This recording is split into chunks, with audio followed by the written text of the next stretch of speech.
প্রিয় ছাত্রছাত্রীরা, আজকে আমি তোমাদেরকে এই ভিডিওর মাধ্যমে ক্লাস 9-এর ভৌতবিজ্ঞানের যে প্রশ্নগুলো দেওয়া হয়েছে রায় মার্টিন প্রশ্নবিচিত্রা 2024 সালের পরীক্ষার জন্য, সেখানে দ্বিতীয় পর্যায়ক্রমে মূল্যায়ন অর্থাৎ সেকেন্ড সামেটিভের জন্য যে প্রশ্নগুলো দেওয়া হয়েছে স্কুল নম্বর 3-তে, সেখানে আমরা পেজ নম্বর দেখো 279। তো এখান থেকে আমরা গ্রুপ সি এবং ডি এর যে প্রশ্নগুলো আছে সেগুলো আমরা আলোচনা করবো আজকে। এবং এর আগে আমরা গ্রুপ এ এবং বি এর যে প্রশ্নগুলো ছিল সেগুলো সমস্ত স্কুলের প্রশ্ন অলরেডি চ্যানেলে আপলোড করে দিয়েছি, তোমরা প্লেলিস্ট থেকে সেগুলো দেখে নেবে। আর গ্রুপ সি এবং ডি এর প্রশ্নগুলো 1 এবং 2 নম্বর স্কুল হয়েছে, এর আগে তোমরা দেখে নিও। আর আজকে আমরা 3 নম্বর স্কুল আলোচনা করবো এবং পরবর্তীতে পরের স্কুলগুলো আমরা আলোচনা করবো। তো আজকে আমরা 3 নম্বর স্কুলের গ্রুপ সি এবং ডি দেখে নেব। দেখো, গ্রুপ সিতে যে প্রশ্নগুলো দেওয়া হয়েছে, 3-এর দাগে নিম্নলিখিত প্রশ্নগুলির সংক্ষিপ্ত উত্তর দাও, বিকল্প প্রশ্নগুলি লক্ষণীয়। তো প্রথম প্রশ্ন, অসম্পৃক্ত দ্রবণকে সম্পৃক্ত করার 2টি উপায় উল্লেখ করো। তো লিখবে 1 নম্বর, দ্রবণে আরও দ্রাবক যোগ করলে দ্রবণটি একসময় সম্পৃক্ত হয়। দ্বিতীয় লিখবে, দ্রবণটিকে উত্তপ্ত করলে দ্রাবক বাষ্পীভূত হয়ে যায়, ফলে দ্রবণে দ্রাবকের পরিমাণ কমে যায় অথচ দ্রাবের পরিমাণ ঠিক থাকে। ফলে পূর্বের এটা হবে পূর্বের উষ্ণতায় আনলে দ্রবণটি সম্পৃক্ত হয়ে যায়। 3 নম্বর লিখবে, ঠান্ডা করতে থাকলে দ্রবণটি একটি নির্দিষ্ট উষ্ণতায় সম্পৃক্ত হয়ে যায়। তাহলে এগুলো হয়ে গেল 3টে। অথবা যে প্রশ্ন ছিল, দেখো 25 ডিগ্রি সেন্টিগ্রেড উষ্ণতায় 80 গ্রাম জলে 16 গ্রাম লবণ দ্রবীভূত আছে, লবণটির দ্রাব্যতা কত? তো তোমরা এভাবে করবে যে 25 ডিগ্রি সেন্টিগ্রেড উষ্ণতায় দ্রাবকের অর্থাৎ জল এর ভর কত, 80 গ্রাম, এবং দ্রাবের ভর কত, লবণ, তার ভর 16 গ্রাম। এবং 25 ডিগ্রি সি উষ্ণতায় দ্রবণটির দ্রাব্যতা কী হয়, দ্রাবের ভর বাই দ্রাবকের ভর ইন্টু 100। তো দ্রাবের ভর কত, 16, এবং দ্রাবকের ভর 80। তো 16 এবং 80 যদি কাটা যায়, চলো 16 একে 16, 5 16 80, এবং 100 দিয়ে যদি কাটা হয় 5 20 100, তাহলে 20 আমাদের উত্তর হবে। তাহলে অঙ্ক হয়ে গেল। এরপরে দেখো নেক্সট যে প্রশ্ন আছে সেটা হচ্ছে এখানে 2-এর দাগের প্রশ্ন, 3-এর দাগের 2-এর প্রশ্ন। CaO, ZnO, CO এবং CO2 অক্সাইডগুলির প্রকৃতি উল্লেখ করো। দেখো, CaO হচ্ছে ক্ষারকীয় অক্সাইড, ZnO অধর্মী অক্সাইড, CO প্রশম অক্সাইড, CO2 আলমিক অক্সাইড। তাহলে এগুলো অবধি হয়ে গেল এই প্রশ্নের উত্তর। নেক্সট 3-এর দাগের প্রশ্ন, সেখানে বলা আছে 64 গ্রাম অক্সিজেন গ্যাসে গ্রাম অণুর সংখ্যা কত? 64 গ্রাম অক্সিজেন গ্যাসে গ্রাম অণুর সংখ্যা কত এবং এসটিপিতে এর পরিমাণ গ্যাসের আয়তন কত? এই পরিমাণ গ্যাসের আয়তন কত? দেখো, অঙ্কটা এভাবে করতে হবে যে O2 এর পরিমাণ অর্থাৎ অক্সিজেনের পরিমাণ ভর কত, অক্সিজেনের আণবিক ভর কত, 16 × 2 অর্থাৎ 32 হবে আমাদের আণবিক ভর। এবং 64 গ্রাম অক্সিজেনে গ্রাম অণুর সংখ্যা কত, অক্সিজেনের পরিমাণ বাই অক্সিজেনের আণবিক ভর। সূত্র এটা, অক্সিজেনের পরিমাণ বাই অক্সিজেনের আণবিক ভর। তো অক্সিজেনের পরিমাণ কত, 64, এবং অক্সিজেনের আণবিক ভর কত, 32। তাহলে কাটলে 2 হবে উত্তর। তাহলে আমাদের 64 গ্রাম অক্সিজেন এর গ্রাম অণুর সংখ্যা কত, 2। তাহলে এসটিপিতে এই পরিমাণ অর্থাৎ 2 গ্রাম অণু পরিমাণ এর আয়তন কত হবে? তাহলে দেখো, এসটিপিতে 2 গ্রাম অণু অক্সিজেন O2 এর আয়তন হবে 2 × আমাদের একটু কথা হয় 22.4 লিটার হয়, তাহলে 2 দিয়ে গুণ করলে 44.8 লিটার হয়ে যাবে। তাহলে অঙ্কটা হয়ে গেল। নেক্সট দেখো, 4-এর দাগের যে অঙ্কটা ছিল, 4-এর দাগের অঙ্কতে কী বলা আছে, 100 গ্রাম ভরের একটি গতিশীল বস্তুর গতিশক্তি 20 আর্গ, বস্তুটির ভরবেগ কত? দেখো, পদার্থ আমাদের কী দেওয়া আছে, ভর, সেটা হচ্ছে 100 গ্রাম, এবং গতিশক্তি ই দেওয়া আছে 200 আর্গ, এবং ভরবেগ পি কত বার করতে বলা আছে আমাদের। তো আমরা কী জানি, সূত্র P = √2m × E। তাহলে 2 এর জায়গায় 2 লিখলাম, m এর জায়গায় কত লিখব, 100 ভর লিখলাম, এবং E এর জায়গায় কত লিখব, 200 আর্গ, 200 লিখলাম। এবং দেখো, এদিকে 2 লিখলাম 100, এবং 200টাকে 2 × 100 দিয়ে ভাগ মানে গুণ করলাম, আলাদা আলাদা করে লিখলাম।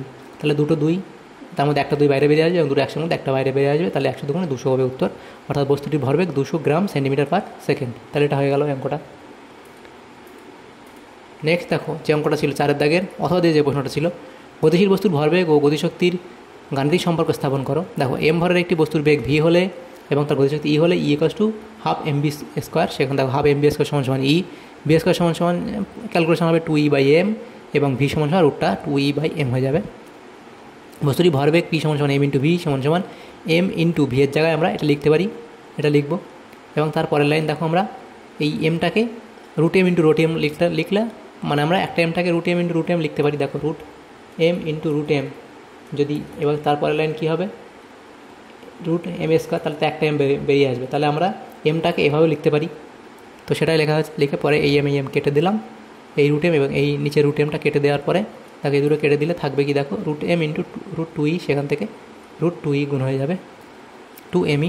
তাহলে দেখো, p = কত হবে, √2 mE, তাহলে বস্তুতে ভরবেগ এত। তাহলে এভাবে আমাদের সূত্রটা, এভাবে আমাদের এই গাণিতিক সম্পর্কটা স্থাপন করতে হবে।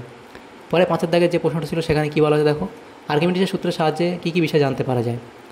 তো আর্কিমিডিসের নীতির প্রয়োগ করে আমরা কী কী জানতে পারি, আর্কিমিডিসের নীতির সাহায্যে খুব সহজে নিম্নলিখিত বিষয়গুলি নির্ণয় করা যায়। যেমন 1 নম্বর হচ্ছে যে কোনো আকারে কঠিন বস্তুর আয়তন, দ্বিতীয় হচ্ছে বস্তুর ঘনত্ব, তৃতীয় হচ্ছে কোনো সংকর ধাতুর মধ্যে মূল ধাতুগুলির পরিমাণ, 4 হচ্ছে কোনো বস্তু ফাঁপা বা নিরেট তা নির্ণয় করা যায়। নেক্সট ছিল অথবা দিয়ে প্রশ্ন, প্রবণতা কোন কোন বিষয়ের উপর নির্ভর করে।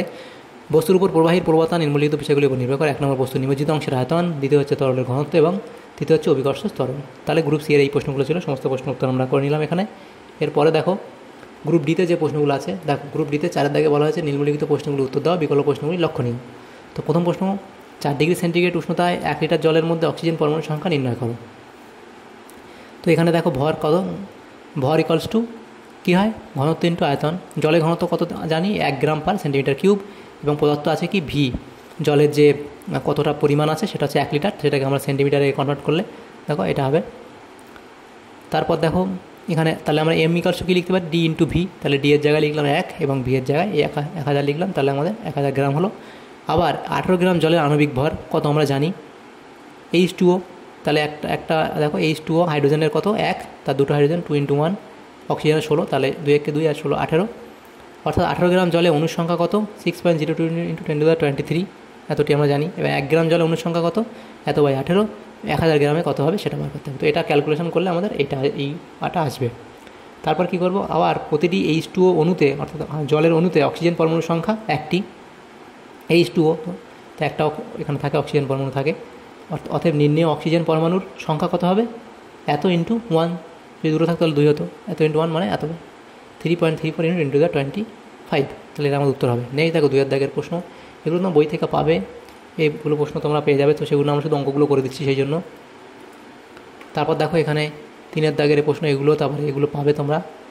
নেক্সট দেখো অথবা দিয়ে যে প্রশ্ন ছিল সেখানে 100 কেজি ভরের বস্তুকে 5 সেকেন্ডে 200 মিটার উচ্চতায় তোলা হয়, অভিকর্ষ ত্বরণের মান 10 মিটার পার সেকেন্ড স্কোয়ার হলে এ বার করতে বলেছে কাজ করার পরিমাণ, বি হচ্ছে যদি বস্তুটিকে স্থির অবস্থায় ছেড়ে দেওয়া হয় তবে অর্ধেক উচ্চতায় বস্তুটির গতিশক্তি কত হবে, এবং তৃতীয় বলা হয়েছে কি বস্তুটিকে উপরে তোলার সময় ইঞ্জিনের ক্ষমতা কত হবে। দেখো প্রদত্ত কী আছে, এম ইকুয়ালস টু 100 কেজি দেওয়া আছে, টি সমান সময় কত 5 সেকেন্ড, এইচ কত 200 মিটার এবং জি কত 10 মিটার পার সেকেন্ড স্কোয়ার। তাহলে এ আমরা বার করবো কাজ করার পরিমাণ, ডব্লিউ সমান mgh, সেখানে এম এর মানে 100, মানে ভ্যালুগুলো বসালে ক্যালকুলেশন করলে আসবে 2 × 10⁵ জুল। নেক্সট প্রশ্ন দেখো, অর্ধেক উচ্চতায় বস্তুটির গতিশক্তি, তো কে ইকুয়ালস টু কী হবে, হাফ mv স্কোয়ার। তো সেখানে দেখো আমরা এখানে ভি স্কোয়ার মানটা কী হবে, you square plus 2g × h/2, এটা আমাদের জানতে হবে। এটা এবং এখান থেকে আমরা ভ্যালুগুলো বসিয়ে এই ম্যানটা বার করে নেবো, নেওয়ার পরে এখানে বসালে আমাদের এটা এত আসবে। নেক্সট দেখো সি কী বলা হয়েছে, বস্তুটিকে উপরে তোলার সময় ইঞ্জিনের ক্ষমতা পি ইকুয়ালস টু w/t, এটা সূত্র, ইঞ্জিনের ক্ষমতা পি ইকুয়ালস টু w/t, এখানে ডব্লুর মান আমরা জানি, এটা কত কৃতকায়দা 2 × 10⁵, সেটা এবং সময় 5, তাহলে আমাদের ক্যালকুলেশন করলে এত আসবে। তাহলে আমাদের অঙ্কটা হয়ে গেল। নেক্সট দেখো 5 দাগে যে প্রশ্ন, দ্রাব্যতা লেখো কি, এর দুটোর উপরে থাকে, এটা তোমরা বই থেকে পেয়ে যাবে, তো সেজন্য আমরা দিলাম না। নেক্সট অথবা দিয়ে যে প্রশ্ন ছিল 5 দাগের, সেটা আমরা করব। এই যে অঙ্কটা ছিল 120 মিলিলিটার 10% NaCl দ্রবণ ও 120 মিলিলিটার মোল পার লিটার NaCl দ্রবণে কোনটিতে NaCl এর পরিমাণ বেশি নির্ণয় করো। ক্লোরিডীয় দ্রবণ বলতে কী বোঝায়, তো এটাও তোমরা বই থেকে পেয়ে যাবে। তোমরা এর অঙ্কটা করবো। দেখো 10% কী বলা হয়েছে, দেখো 10% NaCl দ্রবণ, কথাটির অর্থ হলো 10 গ্রাম NaCl 100 মিলিলিটার দ্রবণে দ্রবীভূত হয়ে সম্পৃক্ত দ্রবণ তৈরি করে। অর্থাৎ কি 100 মিলিলিটার দ্রবণে NaCl আছে 10 গ্রাম এবং 120, এটা যেটা বলা আছে 120 মিলিলিটার দ্রবণে কত আছে সেটা আমরা বার করব। এটা মোল ছিল, তো আমরা 100তে কত আছে বার করবো এবং 120তে কত আছে বার করবো। এই যে 120 মিলিলিটার কত আছে বার করবো, 100 মিলিলিটার দ্রবণে NaCl আছে 10 গ্রাম এবং 120 মিলিলিটার দ্রবণে NaCl আছে কত 10/100 × 120, সেখান থেকে আমাদের 12 গ্রাম আসবে। এরপরের পার্টটা আমরা কী করবো, দেখো আবার NaCl এর সংকেত কত, এর সংকেত ভর কত, সোডিয়ামের 23 এবং Cl এর 35.5, তাহলে যোগ করলে 58.5, এটা সমান 1 মোল NaCl, ঠিক আছে। এবং তারই প্রশ্ন অনুযায়ী কী বলা ছিল, দেখ প্রশ্নতে কী বলা ছিল যে 120 মিলিলিটার 10% NaCl দ্রবণ ও 120 মিলিলিটার মোল পার লিটার NaCl দ্রবণে কোনটিতে NaCl এর পরিমাণ বেশি আছে নির্ণয় করো। তো প্রশ্ন অনুযায়ী এটা মোল পার লিটার সমান সমান 1 মোল পার 1000 মিলিলিটার, অর্থাৎ 100 ml দ্রবণে 1000 মিলিলিটার দ্রবণে 1 মোল মানে কত গ্রাম, এত গ্রাম NaCl দ্রবীভূত আছে, এবং 120 মিলিলিটারে কত আছে সেটা আমাদের দেখতে হবে। 120 লিটার হবে এত ইন্টু 120/1000 গ্রাম দ্রবীভূত। তো সেটা ক্যালকুলেশন করলে আমাদের 7.02 গ্রাম NaCl দ্রবীভূত আছে, এটা হবে উত্তর হবে। তাহলে অতএব 120 মিলিলিটার 10% NaCl দ্রবণে NaCl এর পরিমাণ সবথেকে বেশি হবে। তাহলে NaCl এর পরিমাণ বেশি হবে কোনটায়, এটাতে 120 মিলিলিটার 10% NaCl দ্রবণে NaCl এর পরিমাণ বেশি হবে।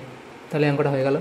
তো এখানে আমাদের যে অঙ্কগুলো ছিল সমস্তগুলো করলাম, শুধু প্রশ্নগুলো করিনি, গ্রুপ ডি এ অঙ্কগুলো শুধু করেছি। এখান থেকে যে প্রশ্নগুলো ছিল ওই থেকে তোমরা পেয়ে যাবে, সেগুলো আমরা করিনি। তো যদি তোমাদের সামান্যতম উপকার এসে থাকে ভিডিওটা অবশ্যই লাইক করবে, আর যদি তোমাদের পরবর্তী স্কুলের প্রশ্ন উত্তরগুলো পেতে চাও তো অবশ্যই আমাদের চ্যানেলকে সাবস্ক্রাইব করে রাখবে। Thanks for watching.